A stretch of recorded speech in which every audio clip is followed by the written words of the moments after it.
My name is Sean Peoples, and I am the Program Associate with the Environmental Change and Security Program. Since 1994, ECSP has looked at the various connections between health, population, environment, and livelihoods, and their relation to our foreign and security policy. Today's event is also co-sponsored by the Global Sustainability and Resilience Program here at the Center. And this meeting today is made possible under our HELPS project grant. HELPS stands for Health, Environment, Livelihoods, Population, and Security, and is a 5-year effort to learn more about the connection of these issues, and is generously funded by the USAID's Office of Population and Reproductive Health. As many of you know, the Wilson Center is a formal memorial to President Woodrow Wilson, our 28th president. We here at the Center aim to bring the worlds of policy, practice, and academia together in order to gain a better understanding on how we can better inform each other. You have the bios in front of you today, but I'll just quickly go over our presenters. Cristina Espinoza, Assistant Professor at Brandeis University, will be discussing the linkages between gender, livelihoods, culture, and ethnicity in the Amazon. John Coonrod, Executive Vice President of the Hunger Project, will present examples of successful interventions for improving gender norms in the region and discuss the role of international development organizations and policies. And Juliana Martinez-Franzoni, Associate Professor at the University of Costa Rica, will present recent research on how popular health intervention programs, such as conditional cash transfers, can change gender relations and highlight case studies from Chile, Costa Rica, and El Salvador. Now, just a note on our discussion, it's going to be live webcast today, so when we get to our question and answer period, I ask that you just wait for one of my colleagues to bring the microphone over, and please do introduce yourself and your affiliation. Without further ado, we're going to start with Cristina. Thank you. Yeah.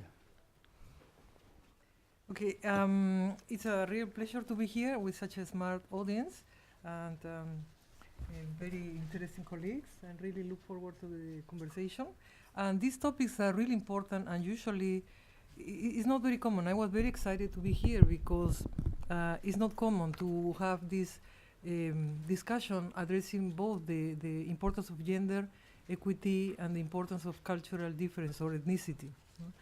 And this is important because the interventions, development interventions in general, and health intervention in particular, don't occur in a vacuum, and they occur in a context of power asymmetries and cultural difference and gender subordination.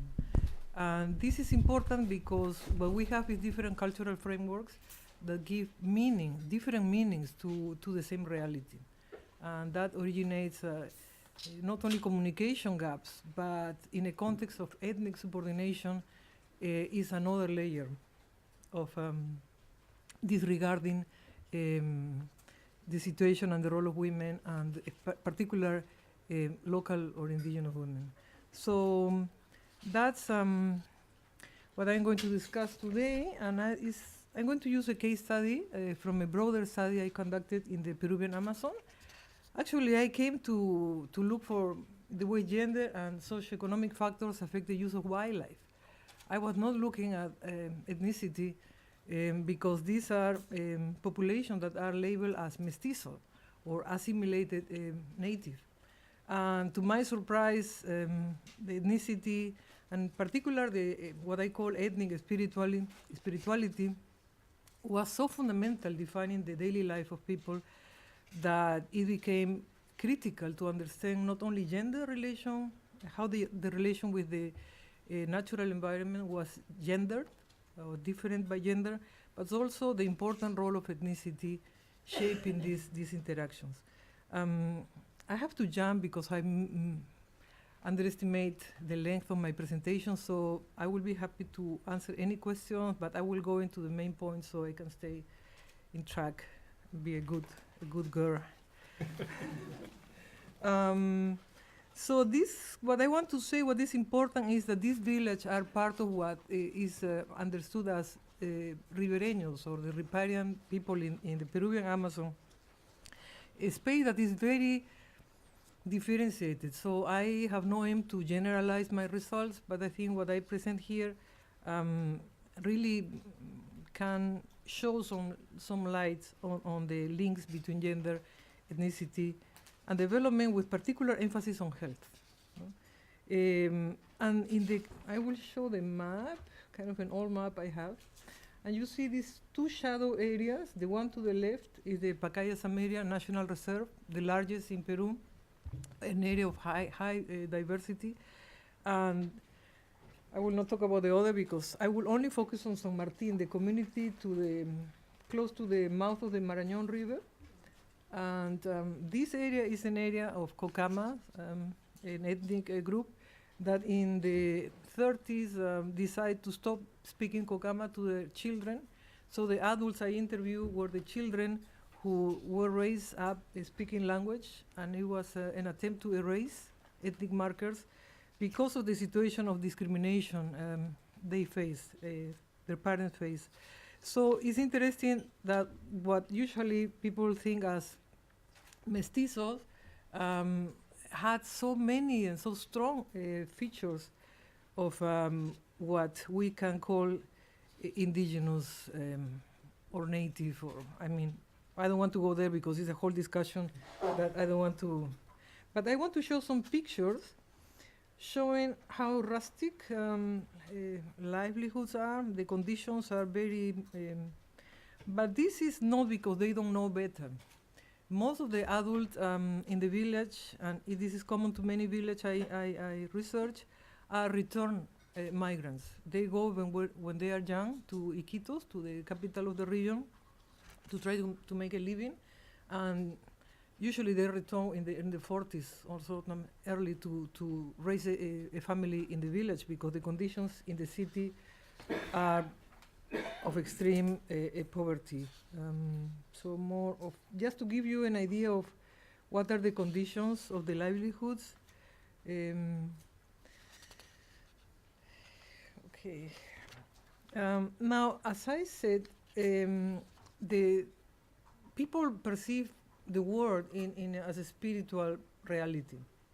Very strong presence of spirits. Everything has spirit. It's an animist spirituality, right? And it shapes really the behavior, the attitudes, everything from children to adults, men and women. And this is related to this unfinished process of assimilation that we can discuss, that is not unilinear, it's very ambiguous, it's very messy. People who don't claim an indigenous identity, they say, we are Peruvians, we are civilized, they tell you, somos civilizados, no? But at the same time, when you observe the practice and the belief they have, is something there. I don't want, again, the issue of labeling what is indigenous, but there is something important and has implications. For conservation, it has implications because the way they perceive nature is as something they need to be protected. And that's why a lot of rituals, a lot of taboos, and this interface with gender, because women are considered to be weak, same as children, because of gender ideologies. And because of that, they are forbidden to go to rivers and forests, who are then becoming male spaces. A lot of a word, kutipar, I don't know, I will try to do my best to translate, but it's like the capacity of a plant, a fruit, even an object to make you as itself. I will give a couple of examples because it's kind of weird for us. But for example, if you eat certain fruits that are too liquids, then you can have diarrhea because the plant kutipar. Yeah? Or if you're pregnant, your husband should not hunt certain animals that live in holes because then the baby will not come out during delivery. So that's the idea of kutipari, that any plant, object, animal can get you and make you with the characteristic that this thing has. So this is prevalent, and so a lot of taboos, a lot of restrictions, what to do, what not to do, very associated to female sexuality, like pregnancy, menstruation, but also affecting men of what can they do or not. And I have a very good example of a guy who looked very mestizo, the driver of a speedboat of the program, who stopped working because he was afraid that the motorboat, the engine, could depart his baby, who will be born renegrido en compujos. How I translate that? Like all blackened with colics. So that's an example how ambiguous, how messy is this thing of spirituality and how hidden it is. Now, what is important is that it also shapes the notion of illness. Basically, illness is a result of a spiritual event, and the healing also is very important, is a spiritual process. And so, for example, the power of plants that heal are not in their chemical components, but in their spiritual powers. So a lot of rituals associated with harvesting and, well, I don't have time, but very strict, related to the purity of the person who does the harvest. And the same apply with the person who administered medicine to the sick person. So far you can say, well, this is very interesting, very ethnographic, what has to do with us? And the problem is that in the Amazon there is a growing demand for modern medicine because of a lot of reasons. But the fact is that when projects come to the villages, people demand health as one important component. So the way people treat medicine is following all these indigenous views. And especially, this is important because men and women relate differently to outsiders, relate differently what would I call modernity. So, in general, men and women have different roles, and men are more engaged with the outside world, like a community leader, they go to training, they go to meeting, paperwork, all that stuff. They sell the stuff in the market, they purchase food for the family, etc. So because of that, you can see the difference even in the dress code. They even have the polo shirt and the jean and the sneakers, or they use the soccer kind of lycra uniform that is almost like a trademark of being a mestizo. No? And women are much more in the village, and like they look like atemporal, but okay, I don't want to think that they are frozen in time, but they relate different. So basically, men and women have a different way to negotiate their identities. Men have a broader repertoire. They can go from mestizos to, and at the same time, the people that you look at them and you see how assimilated they are the same ones saying to the wife, no, you cannot go to the meeting unless you do your domestic chores, or no, we don't want to use any fertility control because. So the behavior with the outsider doesn't mean that they are more modern. Does it mean is that they can negotiate better and hide better. Therefore, the indigeneity becomes something more from the at the private level, not something that you show to the outsiders. And women seem more unaware of that, have less capacity to negotiate different identities. And so that's important because when women are the major, they take care of sick people. So even though they have no different attitudes in regard to modernity, they experience modernity differently, and they can negotiate in and out, the way in and out also differently. So there is a tension between the need to be assimilated or being perceived as an assimilated mestizo to get out of a situation of discrimination. But at the same time, there is a heavy weight of this system of belief that is really the way they see the world. It's shaping the world, they see the world. And women are trapped in the middle of this contradiction. Because the role in reproductive issues, but also I don't want to say the inability, but they're like stuck with one role and one view, while men can go in and out and negotiate easier. And this issue of impurity is very important because women cannot administer medicine when they are considered to be impure. Being impure is like being pregnant, having your period, or even having sex the previous night, what they call sleeping badly. So in that sense, ethnicity and gender interface and affect health interventions in very specific ways. No? One is it interferes with these gender taboos, no, and gender ethnic taboos, if I can call it that.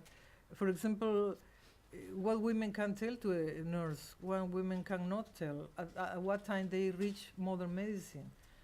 Do they follow the prescription?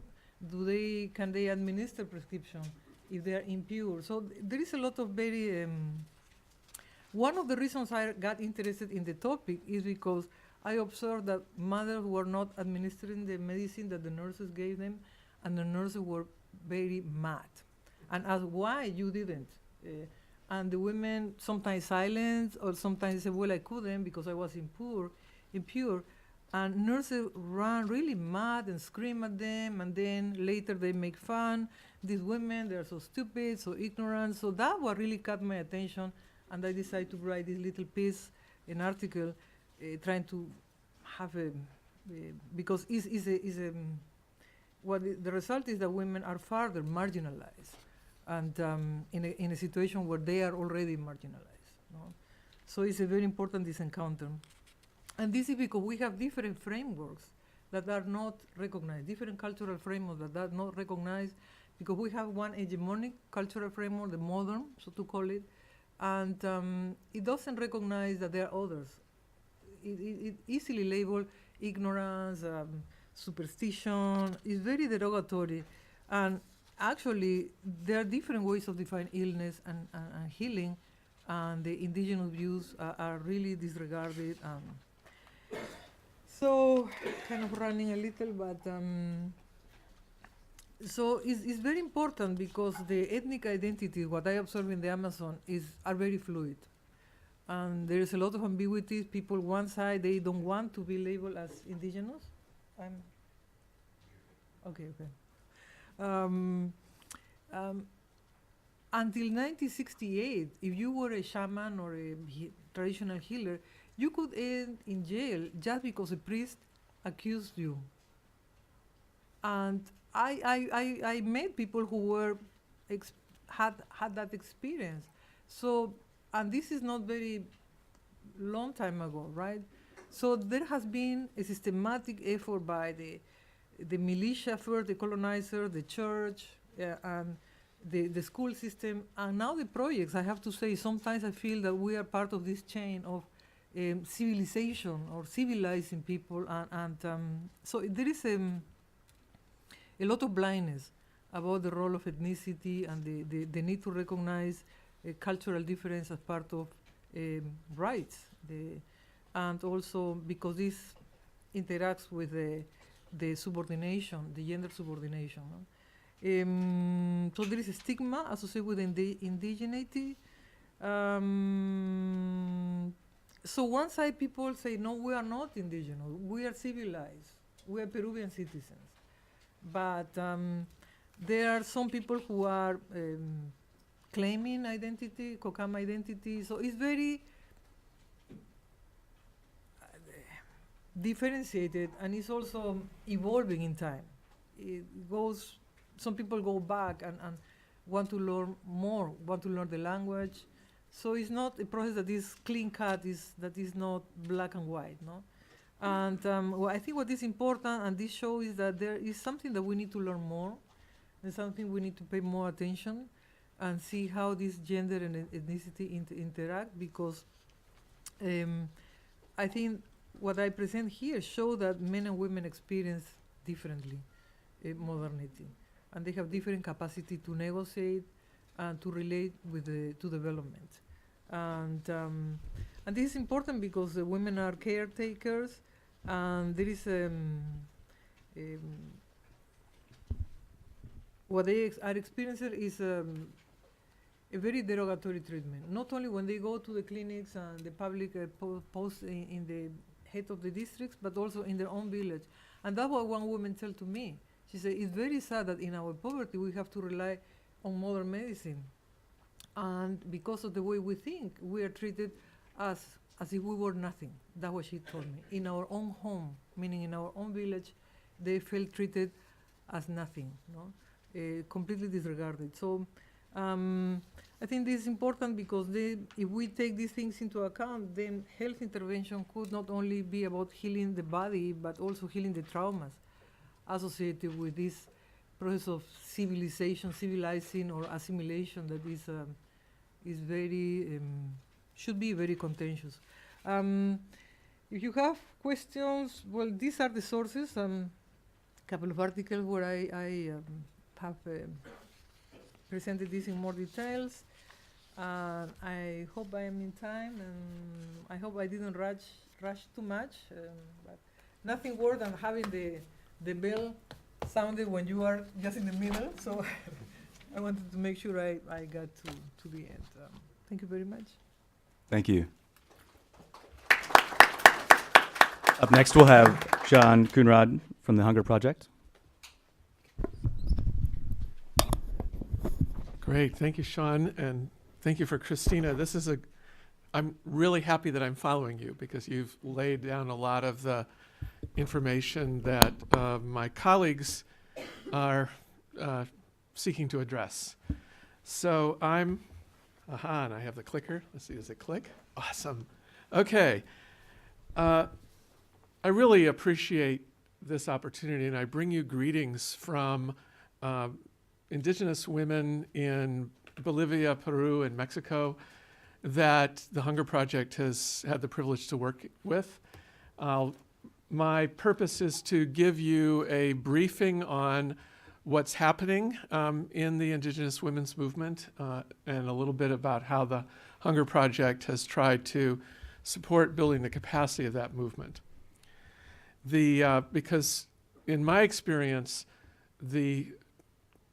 not only are the change agents for transforming the conditions that oppress indigenous women throughout Latin America being addressed by indigenous women, they are also addressing the issues of unsustainability that affect us all.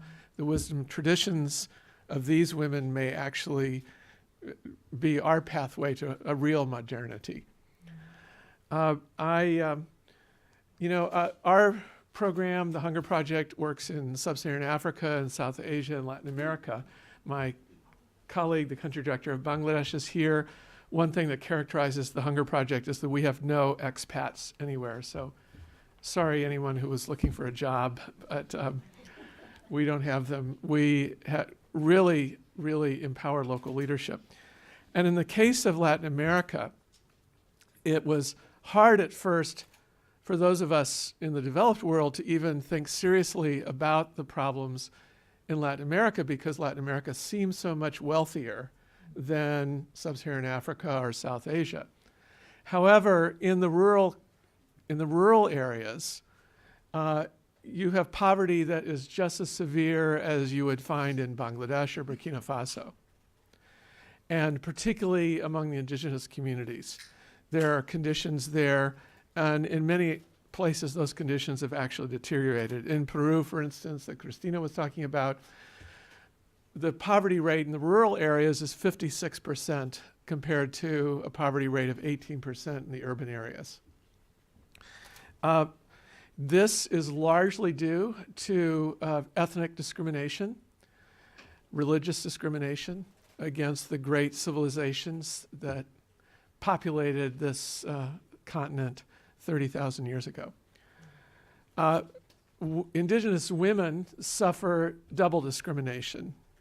They're discriminated because they're indigenous, and within the indigenous community, they're discriminated against because they're women. So this is what I want to focus on. There's also been a lot of throughout, and you'll see pictures from the Andes, from the Amazon. We're working with networks that really cross all those borders and bring women together.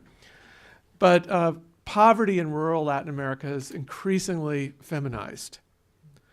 So the rural areas are poor, and within those rural areas, increasingly it's women who are heading the households as the men folk go off in search of cash employment in the cities or in the mines in the case of Peru. So the vision of the Hunger Project is a world where every woman, man, and child leads a healthy, fulfilling life of self-reliance and dignity. And self-reliance and dignity are issues that we are radically committed to. We don't hand out anything to anyone. And we see those two issues as very closely tied. Our mission is to end hunger and poverty by pioneering sustainable grassroots women-centered strategies and advocating for their widespread adoption in countries throughout the world. Now, I want to read a quote from Paulo Freire that informs all of our work everywhere, but it's particularly relevant here. In Pedagogy of the Oppressed, he writes, "This, then, is the great humanistic and historic task of the oppressed, to liberate themselves and their oppressors as well. The oppressors who oppress, exploit, and rape by virtue of their power cannot find in this power the strength to liberate the oppressed or themselves. Only power that springs from the weakness of the oppressed will be sufficiently strong to free both." The indigenous women's movement in Latin America definitely translates that seemingly impossible statement into reality. And the Hunger Project's highest priority in Latin America has been to build the capacity of this movement. Originally, the team here wisely invited Tarsila Rivera-Zia, who is the woman there in the middle wearing the trousers.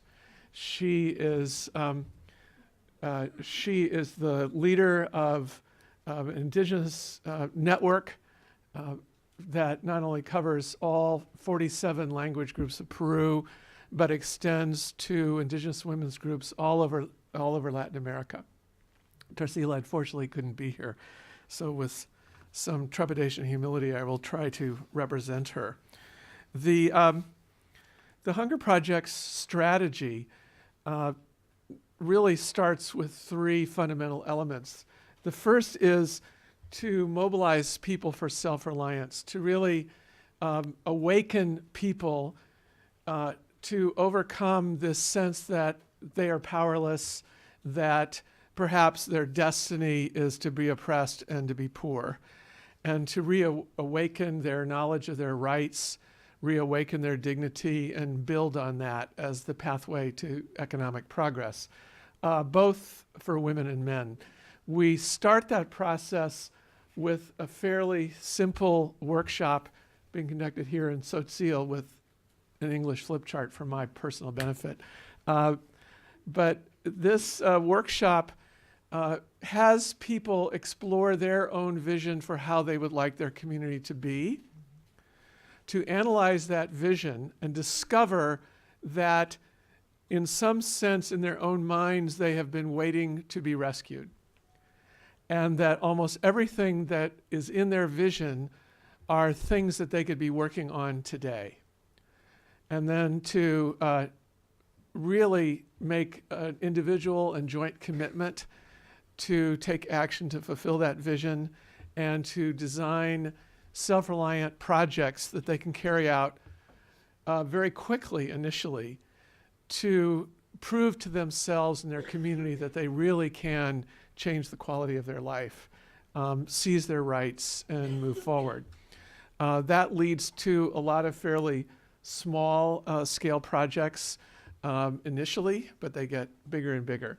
It also liberates initially a lot of men in these very patriarchal societies. And so the second step in this process is to, within that process, to intervene strongly on gender issues, to strengthen the hands of women who, at this point in the indigenous community, have been fighting for their rights for more than 100 years, probably for thousands of years, but in recorded history, a good 100 years. And women's leadership is coming to the fore in these communities. This is a training of women communicators to do community radio in Bolivia.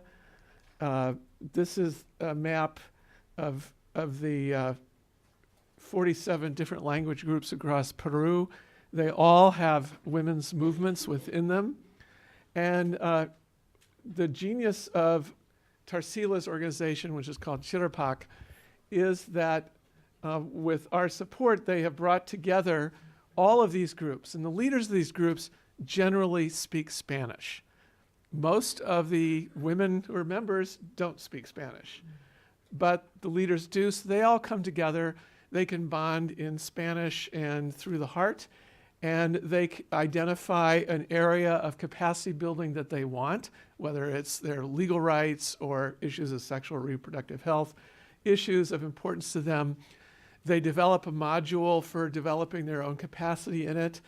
They share it together on a quarterly basis, and then they return to their communities and recreate those workshops at home like this. This, for instance, was a board game, a little like Monopoly, called Derechos, where people learn about their rights and quarrel over their rights. It's quite an interesting game, but then it's probably been taken back into all 47 of those languages. They are also more and more recently taking to more and more sophisticated media. This is an indigenous film production network. Latin America is just wonderful for its networking. I've never seen a part of the world that's as well networked as Latin America. And initially, of course, it was all men behind the cameras. Finally, now it's women behind the cameras producing films of real substance that are strengthening that sense of dignity and identity in the indigenous women's movement across Latin America. The third is to make local government work, is to get the people in authentic partnership with grassroots level government. These networks federate upwards, and they're causing a difference at the UN, they're causing a difference in national, but where these issues of livelihood and health have to get worked out is at the local level. And so strengthening participatory local democracy is very key. Oh my goodness, that photo didn't make it through the upload. This is a really lovely photo that I'll have to email you or something. But it's the cover of a training manual. There's a lot of these courses that have gotten indigenous women who, in most of the areas where I've visited, really politics has not been anything but a male space. Even at the village level, when there's a general assembly and every citizen is supposed to turn out, you only see men, in soccer shirts. The women haven't ventured into that. And Chirapac and all of these groups have successfully gotten women into the public space, into the policy space, and many, many of them have been elected to their municipios and other local government bodies. Chirapac successfully got the first indigenous women elected to the Senate in Peru. So it's causing a big change at the policy level. So now, once you have those three things working, you have this wonderful little flower pot, and this wonderful little flower grows out of it. And you can really start, communities and their local government can start to handle these highly interlocked issues of livelihoods, health, nutrition, education, water, sanitation, and environmental preservation. A woman's life is highly integrated, as distinct from the men you were describing who jump from one thing to another. If you have this great idea, let's do women's literacy, and women are already working 16 hours a day, it's just not going to work. Women have to be in charge of a process of development that's very holistic and that achieves progress in many fronts at the same time. And we support that process of these things being taken up together. Literacy is extremely important. This is a women's production cooperative in Chiapas. It was originally created by the government. They had a great idea, let's start cooperatives. By the time they contacted the Hunger Project, the women's cooperative had no concept that they were actually supposed to be getting paid for this work. This was just what they did. And it disappeared into some, governmental marketing scheme. So with literacy and numeracy and some beginning access into Spanish, they have completely transformed their cooperative. They're earning real money. They're selling on the web. If you'd like to buy some beautiful Tzotzil products, I can give you the website. It's got about 800 letters in it. They speak very long words in this area, but they have embraced modernity in a way that not only preserves, but they feel is enhancing their dignity. Nutrition in the indigenous women's movement is a matter of reclaiming their dignity from their traditional crops. The crops that they have been sort of taught to eat since colonial times have been probably less nutrition than a lot of the lost crops. If you buy quinoa because it's hip, groovy, and nutritious, then you're part of this reawakening. Unfortunately, the fact that we buy quinoa has driven the price up in Peru, which is making it harder for people there to eat. But there are just dozens of crops that the indigenous movement is reclaiming and re-educating themselves how to nourish themselves with. The issue of reproductive health services and safe motherhood is one where there's been some real progress. And this is from a pamphlet created by Family Care International and the UN Fund for Population Activities. They have funded work that Chirapac has worked in partnership with to create a real, the great thing about the women's movement everywhere is that it's so much better at resolving seeming contradictions than most men are.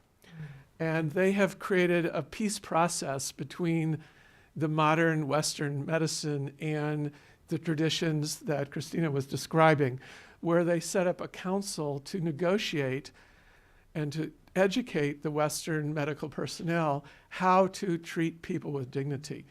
I was just at a wonderful conference of all these health tech people at the UN General Assembly, and they were saying, well, what's going to be the biggest technical revolution in maternal health in the world? And this perfectly technical guy said, well, an environment of respect for women, that would be the best technical breakthrough.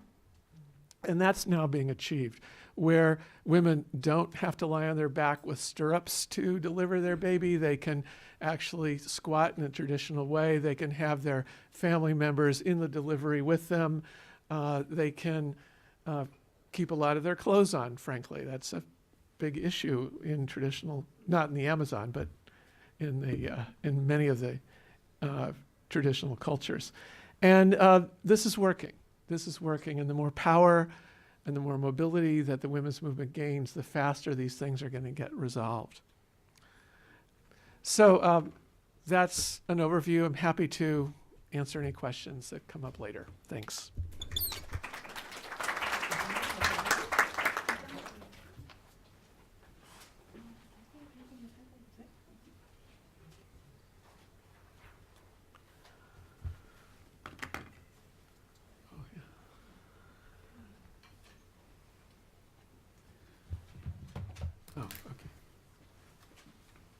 Okay, up next we'll have Juliana give us some research. She's going to pull up her presentation. Okay, well, hello, thanks for being here. It's an honor to be here today with you. And I'm going to take the different view, the mainstream view from the perspective of policymakers in this presentation, so I think it fits well in the flow of the panel. I am focusing on conditional cash transfers and gender equity in Latin America. Conditional cash transfers are certainly not the only social policy innovation we can find nowadays in Latin America, but as Maxime Molinet argues, they are the centerpiece of the new generation of social policy in the region, based on a very important claim, and that is that they are an effective tool to fight back poverty. So based on this claim, and largely following the acclaimed experience of Mexico's Oportunidades and Brazil's Bolsa Familia, these programs are reaching today over 100 million people in Latin America. They are the single most important public policy across the region, reaching 17 of 18 Latin American countries, regardless of the ideological perspective of parties in office, regardless of GDP and many other differences across the region. So these conditional cash transfers are basically monetary transfers that reach poor families, mainly poor women, if children are sent to school and have health checks, right? Evaluations so far show improvements in school attendance and nutrition, short-term poverty reduction, and thirdly, and remarkably, a slight drop in income inequality, as shown by Lustig and Lopez Calva's work.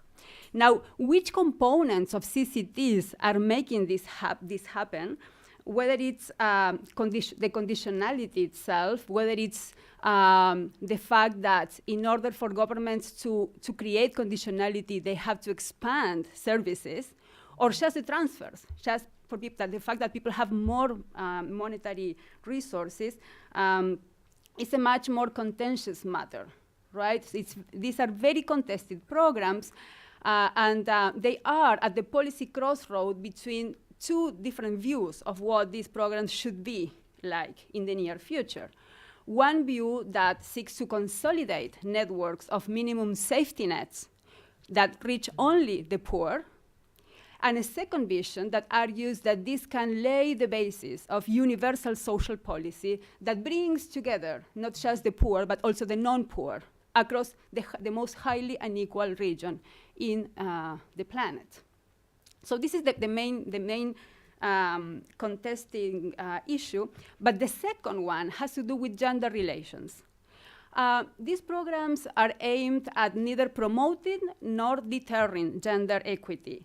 They are not about that, but CCTs highlight women as crucial mediators of the interaction between the state on the one hand and the family on the other.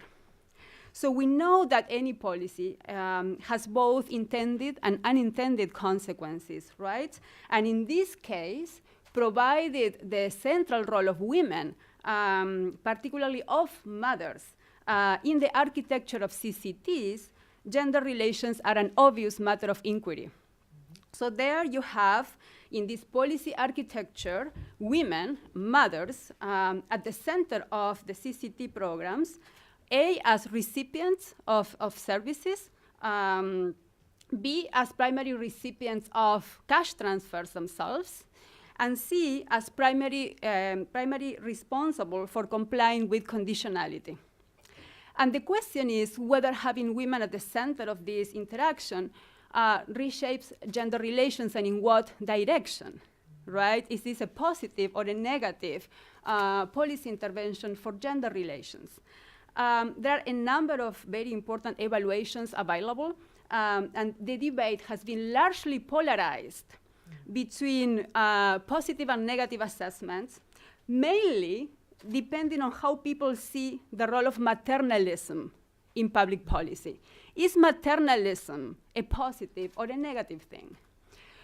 So in the critical view, maternalism, and here we are defining maternalism as recognizing the importance of caregiving and exalting women's capacity to mother, as defined by Coven and Mitchell in '93, while making it solely women's responsibility, right?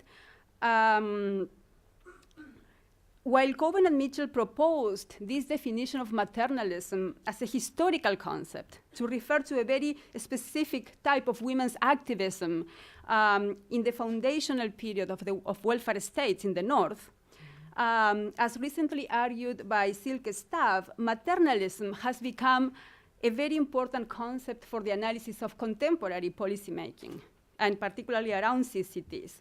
So the critical view argues that CCTs are mobilizing the time and energy of millions of women as instruments rather than as subjects of policy. And therefore, they are reinforcing a hierarchical division of labor between women and men. On the other hand, the supportive view argues that women are being economically empowered precisely because the state is finally acknowledging the central role of women as mothers. And therefore, the many same maternalism, when it's moving from the private sphere to a public maternalism, becomes a positive thing for women. So what we try to answer in this paper that we just published in Social Politics is whether CCTs are reshaping, how CCTs are reshaping gender equity if we do two things. First, if we, following Nancy Fraser's work, address subordination as a multidimensional matter, right, and are open to look at this problem from income and physical autonomy to time use as a multidimensional matter, and B, if we are willing to acknowledge the potential inconsistency of how policy is influencing gender subordination across dimensions, meaning that we may find that CCTs are positive in some dimensions and negative in others. So in order to look at this, we look at three very distinct cases. The pioneer CCT programs in 3 countries, in Chile, Chile Solidario, in Costa Rica, Avancemos, and in El Salvador, Red Solidaria. So these programs are different, but they share the same blueprint or DNA, if you wish, of the family of cash transfer programs, which focus on the formation of human capital among low-income children and or youth, all 3 of them. Now, at the same time, we know that social policy is embedded in various welfare mixes, right? So since the work of Sping-Anderson, we know that social policy is deeply intertwined with labor markets and with families of different kinds. And so Latin America is a very heterogeneous region. So we see great variations depending on 3 factors. A, high or low importance of transnational labor force, and therefore remittances. B, the low or high social spending. And C, the weak or strong role of the male breadwinner type of family. So El Salvador and the Andean countries are examples of an informal kind of welfare regime with a high role of transnational labor force and therefore of remittances, a very low social spending, like less than 200 per year for everything from housing to nutrition, healthcare, education, and whatever else, and a weakened role of the male breadwinner role, which just doesn't work in this type of countries. On the other hand, we can see countries like Costa Rica or Chile, where we find state welfare regimes with a very low role of transnational labor force and labor markets, high social spending in relative terms, of course, to the rest of the region, meaning like perhaps $1,000 of social investment per capita, and a strong role of the male breadwinner role because people can actually make a living with such an organization of the family. But during the past decade, social policy in these countries have played a very distinct role, focused targeting poor and non-poor in Costa Rica, Brazil, Uruguay, and targeted at the poor mainly in countries like Chile, right?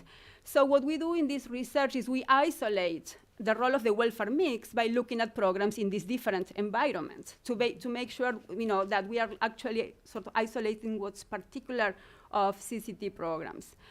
So what we do is we draw on Fraser and we look at the 6 principles she proposes to address the role of social policy. The first and most obvious one has to do with whether these programs are, so the overall question is, are CCTs promoting more equity, less equity, or both, right?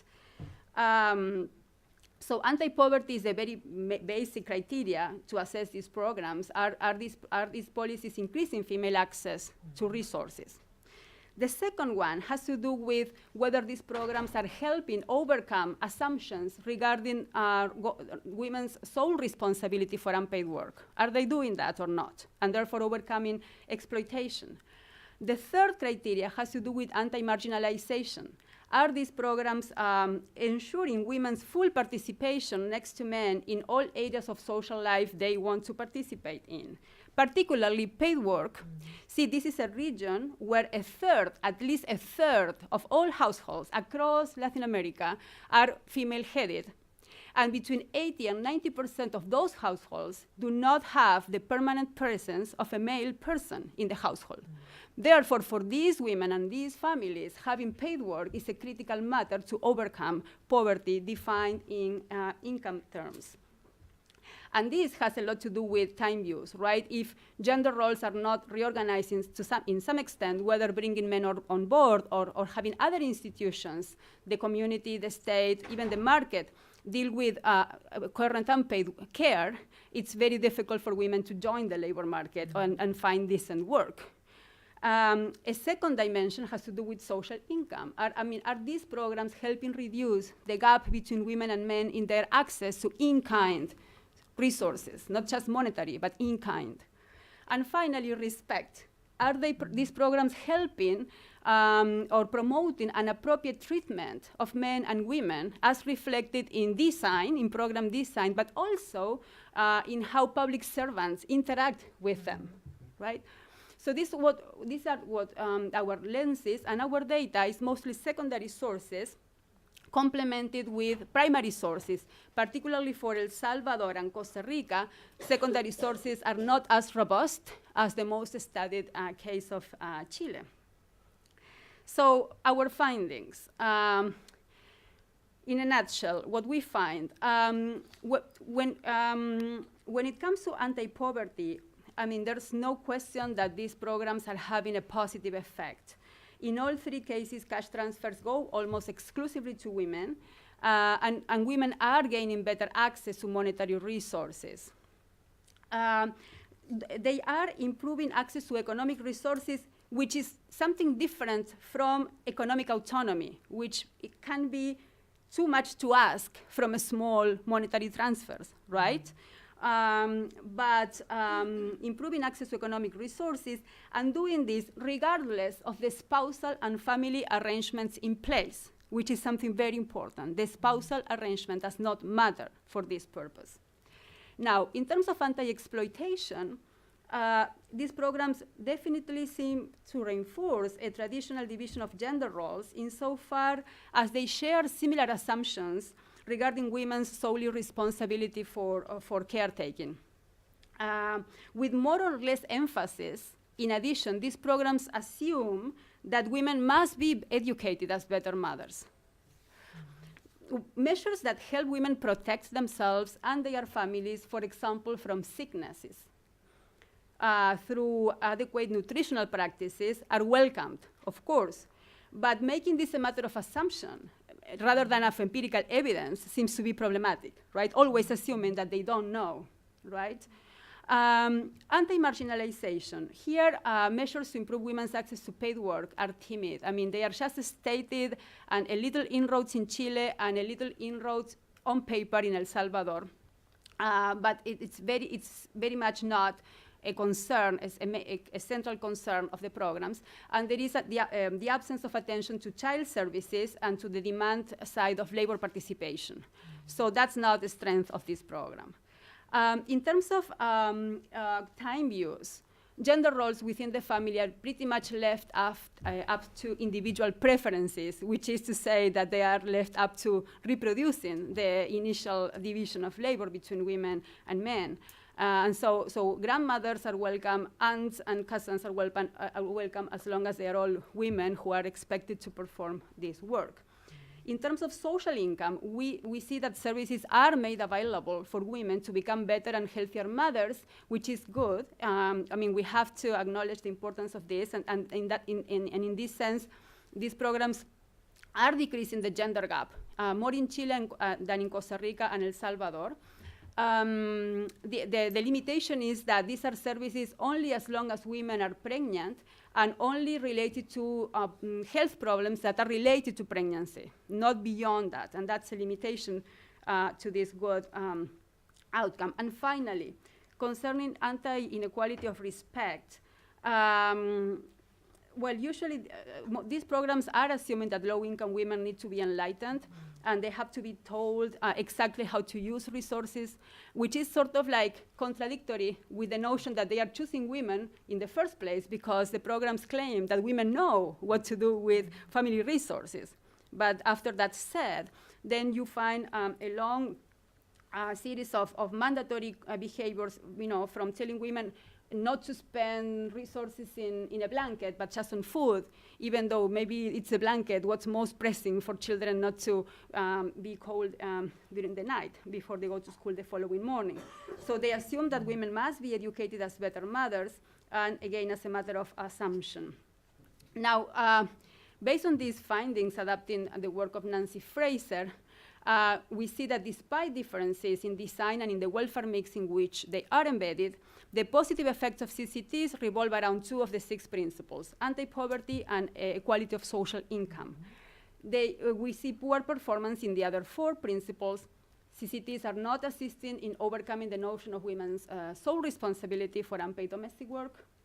They are doing little to promote women's access to paid work, which is badly needed. They are doing little to promote the reorganization of gender roles, and they are, for the most part, embedded in the notion that poor women have little or inaccurate knowledge. Having said this, there is an amazing opportunity the way we see these programs. I mean, because these are programs that are so massive and they are here to stay, and no reasonable government is going to remove these programs for many reasons, among them electoral reasons. Some of the policy implications may bring good news for people who are interested in making this massive intervention more useful and more valuable to gender equity. And so 4 things that can be done, and we see this momentum because of our interaction with policymakers. It's not just a technocratic assumption. We see that there is a political climate that could help us move in this direction, could easily have positive effects in dimensions of gender equity other than poverty and income gaps. For example, and mainly do 3 things, right? Promote female paid work, establish and expand care services, and those services, of course, can be community-based. There are many ways of doing this, and promote male involvement in domestic chores. These are 3 things that are right there if we could just link CCTs to broader labor and social policy. Such a redesign would not only benefit the adult population and women in particularly, but also help CCTs achieve their short-term primary objectives. Just think about little girls. I mean, girls are about to become mothers, I mean, in many of these countries. So the separation between girls and adult women, it's a fantasy. I mean, if these programs are not helping women, they are not helping little girls who will soon become mothers themselves either. Moreover, if these programs target adult women, they are also creating policy incentives and creating gender roles for girls as well. On the 3rd place, these changes require what I like to call a second generation of CCTs. I mean, because it's improving what we already have by doing a number of things that involve, as I said before, looking at how CCTs interact with other things that we have in the welfare regime, right? Whether it's labor policy and the creation of jobs, or whether it's other social policies that are already in place. And because of that, of course, there are critical paths to do this. There's no one size fits all because of the very heterogeneity of the welfare regimes in which these CCTs are embedded. So this is good news, because one size fits all, I mean, it becomes difficult for such a diverse set of countries to follow, but we can find multiple combinations of making CCTs serve gender relations through a larger set of principles. Thank you.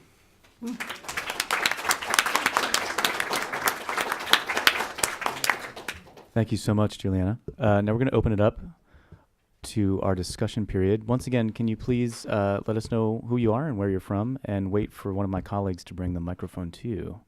Who wants to kick us off? Right over here.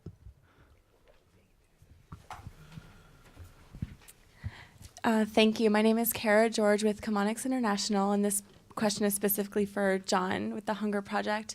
If you could just talk a bit about how you informed the design of the health interventions, incorporating the cultural sensitivities and dynamics within each of the communities that you were working. For example, how did you, identify that squatting during childbirth was a good intervention within the cultural norms of that society? Thank you. Fortunately for the women involved, it wasn't me that did any of this. So, but just to say that, and I think a lot of the details on how this was done, contacting FCI, they were very, very involved in this, Family Care International. But the main innovation was to create committees, to get a group of local women who are respected by all the women in the community to form a group with the nurses, nurse midwives, doctors available to the health center. This was done, I think there were some initial national level meetings on the subject which got this idea kicked off.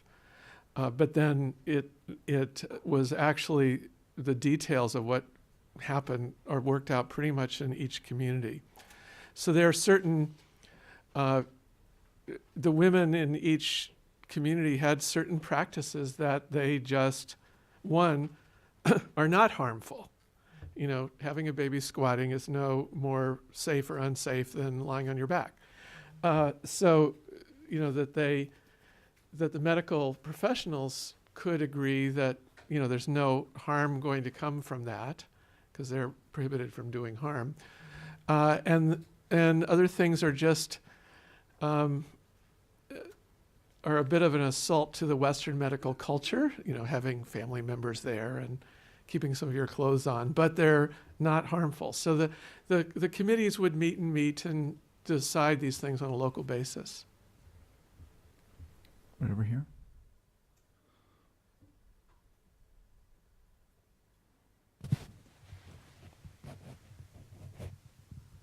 As I look around and at my age, I feel I should ask a question. I used to represent the World Bank in Brazil many years ago, and also now I chair a Brazilian company. I'm not Brazilian.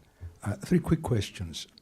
Land tenure or security of tenure, especially in the case of Peru and indigenous in general, is that an issue? Is it threatened? What can we say on that? Second question, in the internal political setup, who are the advocates for indigenous, the empowering the poor, as Paulo Freire would say? Is there, as democratization is improving, is the NGOs, who are the allies of the poor in the internal front? And my last question to Dr. Franzoni is, what about the program like Bolsa Familia in Brazil in terms of educating young girls? I mean, that must have been an important contribution, and I didn't see directly any reference in your research. Thank you.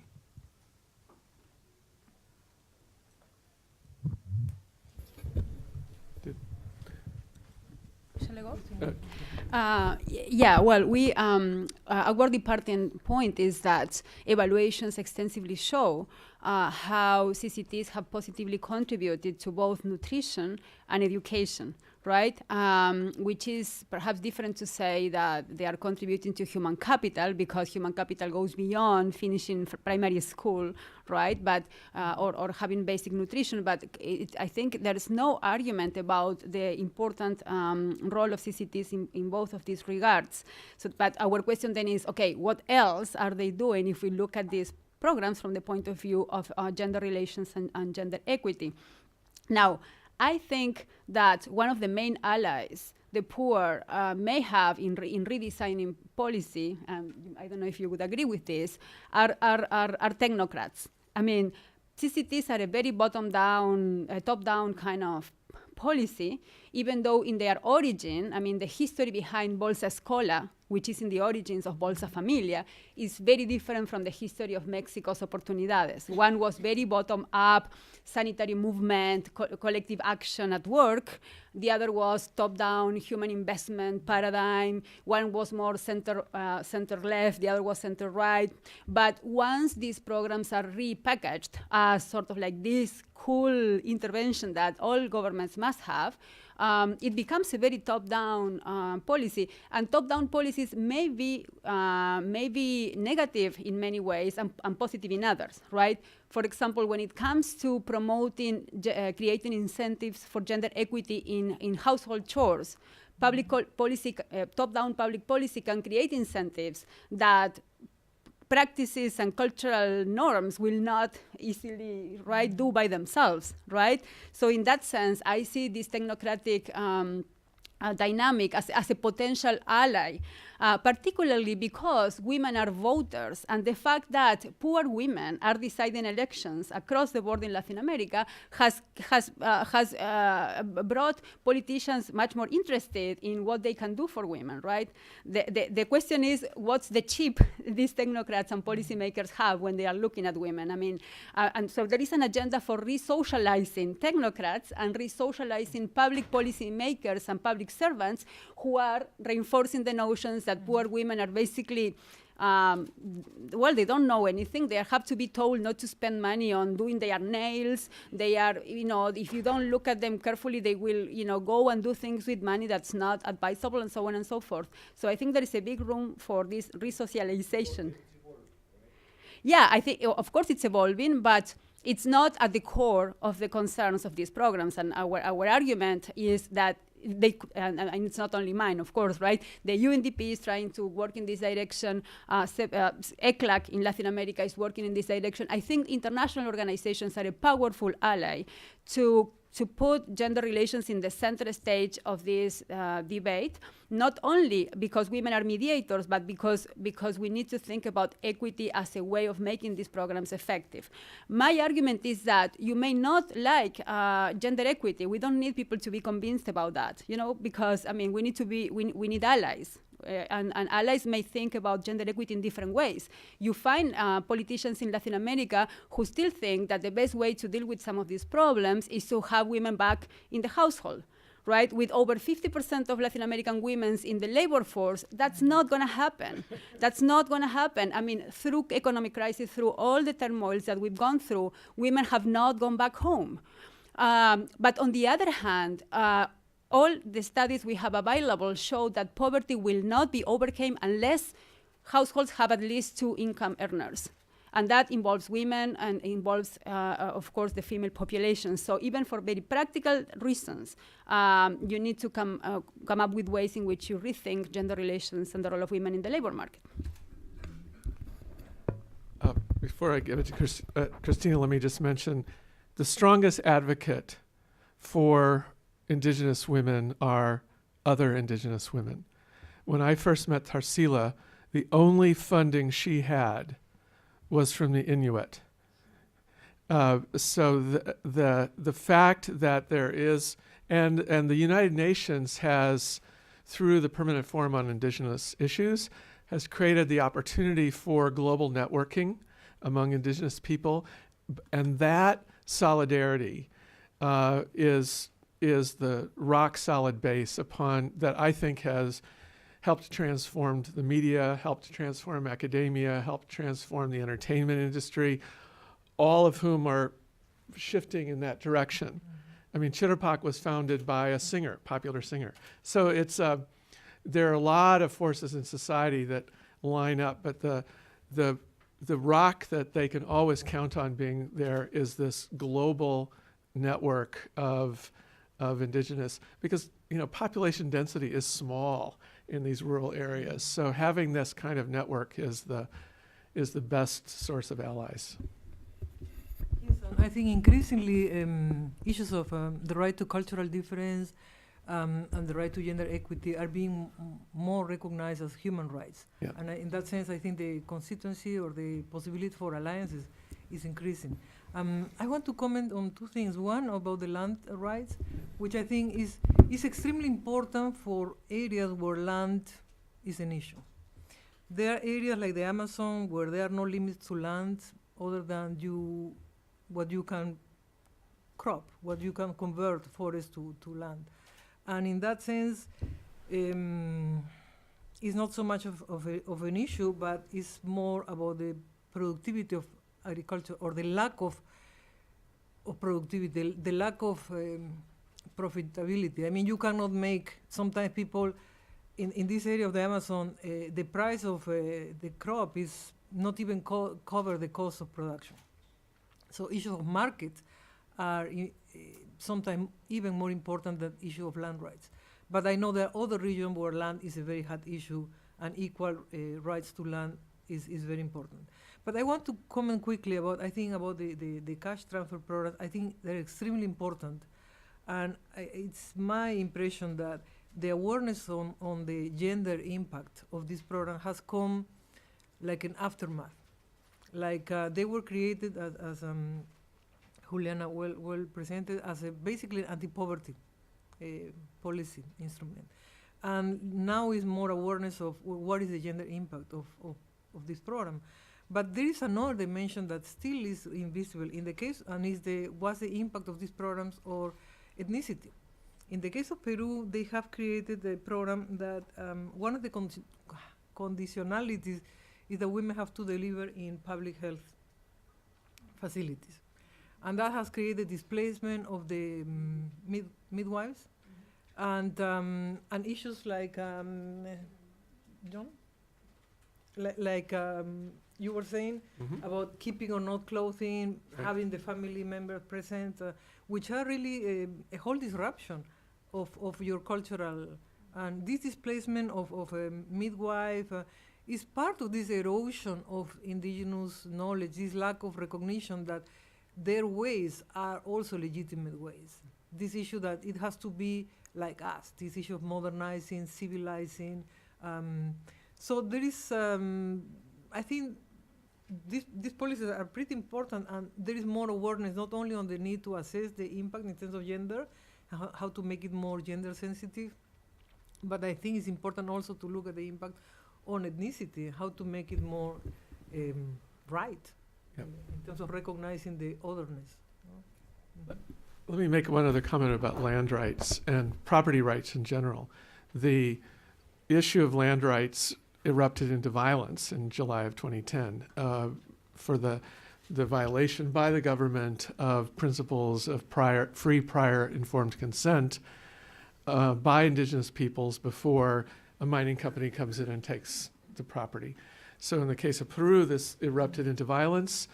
It was, in fact, Tarsila and other indigenous women were part of the peacemaking process. Tarsila was actually given a medal, which going from total marginalization a few years ago to getting a medal, that was pretty good shift. And indigenous women now sit on the panel to review, because one of the fundamental indigenous rights that's been fought for is that land cannot be expropriated without free, prior, informed consent. The property rights go even further, though, with the mass production of, traditional fabric patterns that are the intellectual property from Incan times or other by China. So there's the one pride of making these beautiful textiles and other things that have traditional designs. Those designs have been stolen. And so the indigenous movements have been fighting to protect the intellectual property that they've had for thousands of years in the designs of pottery and fabrics and other things. And that work is also proceeding. But again, it comes from having people know that there are rights and that they can be fought for in the courts, and people are not doing that. Who else? Oh, over here.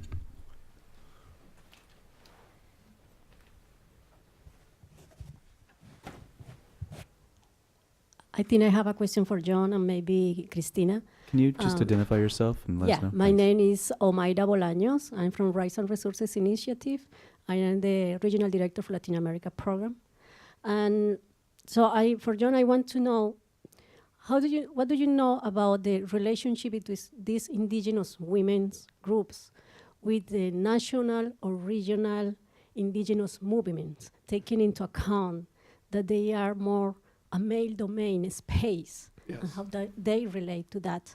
And in that way, how the role of women as being perceived as the role that not change over time because they maintain tradition. Mm-hmm. That is the perception of indigenous women. No, that's why we see more traditional clothes on women than men and things like that.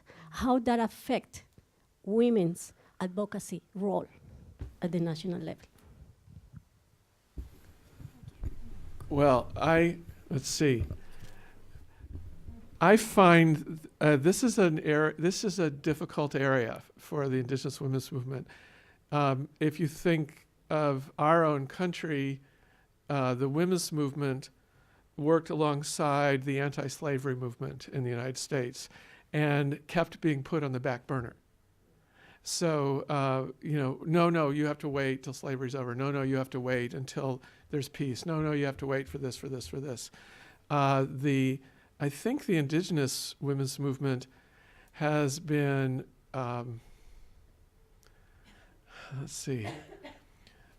has tried to apply skillful means to maintain their autonomy as separate programs, sometimes within groups like Chirapac, which is broadly, has a lot of men's programs in it as well.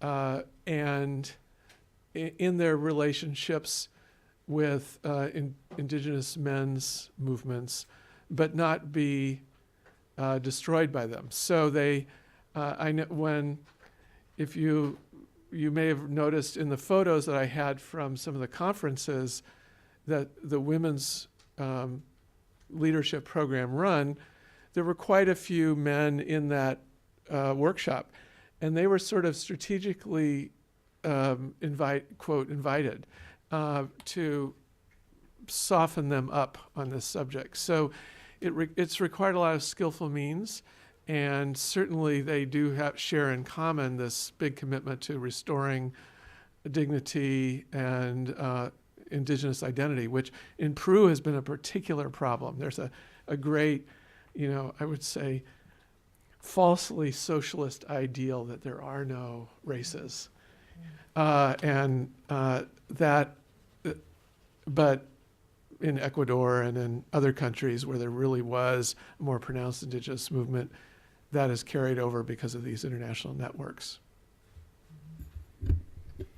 Yeah, well, the case I presented is not the best example of an active indigenous movement. In situations like that, the fact that gender roles are so asymmetric and there is so much subordination for women work as a preventive factor for women to engage even in public spaces, and they have their own views once because they don't participate in the public sphere, but they have a strong participation in decision making within the private sphere of the household. And they explain to me, well, we don't speak when they speak. He's like the speaker. We don't want to ruin his performance. One woman told me, but when we are alone, then we discuss, and he better listen, because if not, they know that they don't make the best decision alone. So this is not the best example of, in the sense that we can see this as a case where there are a lot of restrictions for women to move. The mobility of women is extremely limited, not only for the public, but the thing about don't go to the forest or go to the rivers, all these fears of kutipar and all that. But in other cases, I've seen that the fact that women having traditional roles or even traditional clothing is not a bad thing, because one of the characteristics of indigenous global movement is the ability to use this, what is called strategic essentialism, right?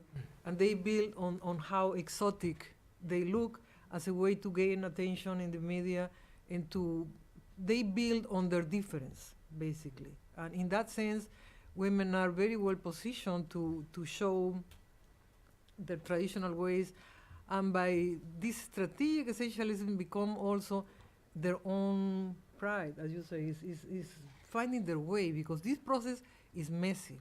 The process of indigenous identity is messy, is a mix of some shame when you have been discriminated for years, and the fact that they survived more than 500 years is quite something. But there is always some pride and some shame and some, I mean, there are subaltern identities, no? So. Back here, Carolyn. We're going to collect maybe one or two. So back here and then over here right after. Hello, my name is Elizabeth Brady. I'm also from Comonics International. This question is for John. I'm just curious about the process and sort of length of time that you've had some of these relationships with these communities and indigenous groups, because you described the three factors that are, necessary for this kind of change to take place. And as we all know, those are very lengthy processes that can take years and years and years. So I'm just kind of curious as to how this looks from a procedural standpoint and what exactly the relationship with the Hunger Project is. Is it, just more procedurally than anything is what my question is about. Great, and we're going to collect one more across the room.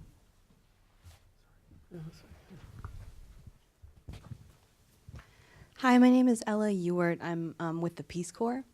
And I'm interested, for Christina, in the community where you were working in Pacaya Samiria and San Martin, it's the idea that, how the Ministry of Health workers were interacting with community members who were prohibited from administering medication during their menstrual cycle or after sex and those kinds of things. I've worked with health practitioners who have shared those frustrations, and I'm wondering, for those of us who kind of sit at that place where we watch an indigenous community and a sort of Western medicine interaction and those conflicts, what successful negotiation or facilitation techniques have you seen? Have you seen anything that we should learn from in that interaction?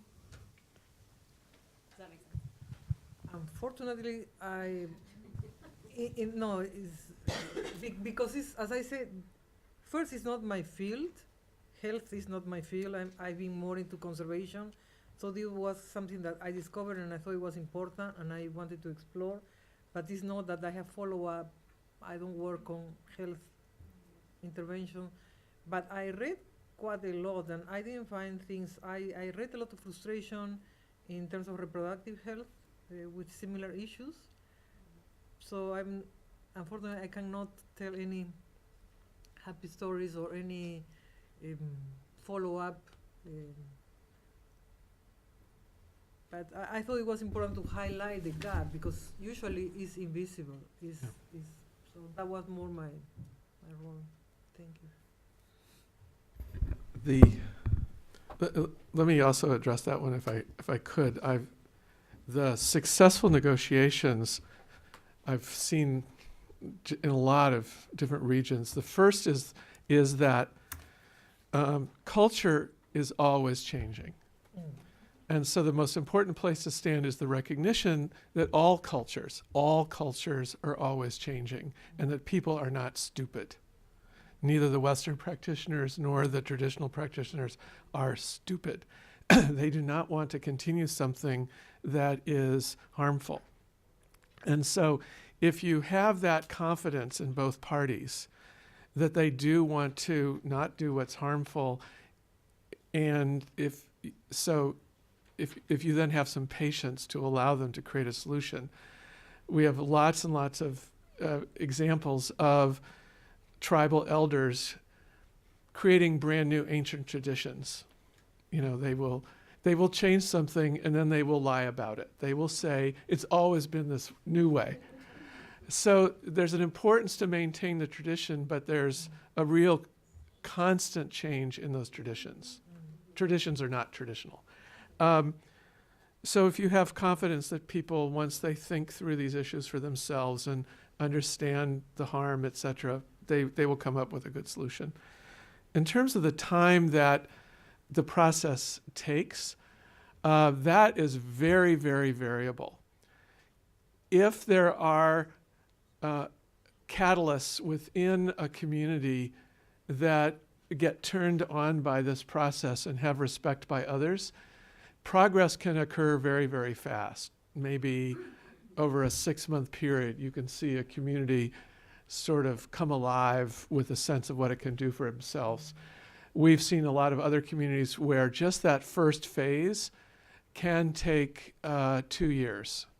Now, we don't wait for all those three. Those 3 steps aren't always sequential. In fact, they're never sequential. So to get for a community to sort of make it over the hump out of it's hopeless, this is God's punishment to us for something, to we're going to change things here, that can take from 6 months to 2 years. And then the process of actually achieving economic and social progress can take another 5 years. We've been working in partnership with Chirapac for 10 years. But we actually left Brazil after the election of Evo Morales because heaven had come as far as the people we were working with were concerned. Now, there are still problems to work out, but we reassigned our resources out of Bolivia into more work in Mexico and Peru. Please. Just that, I mean, if we agree on the notion that women's policy agency is not an effective input into policymaking, mainstream policymaking, if we agree on that, that they are not being providing an effective input into policymaking and resource allocation, and that this is desirable, I think a main barrier is a class barrier, right? So because healthcare providers belong to a different stratum than those people who are recipients and about whom we are talking about. So in such an unequal region, the class barrier becomes a barrier for even recognition that the other is an actual human being, you know, same as you are. And so I think it's something that we have to give room, right, along gender and ethnic divisions in order to then come up with best practices that can help us sort of re-socialize public servants to recognize there's so many things that indigenous peoples can contribute in order to do things better, whether it's delivering babies or other things, right? I think that It's also how development position itself in this debate.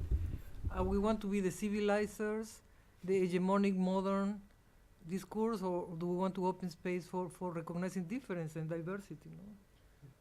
No? I think those insights actually would need another 2 hours to discuss. Unfortunately, we have a meeting here at 2, so we're going to have to cut this a little short. I want to mention that this conversation does keep going on our blog, newsecurityb.org, our website, wilsoncenter.org, and also please follow the work of these 3 great presenters and help me in thanking them for coming and presenting today.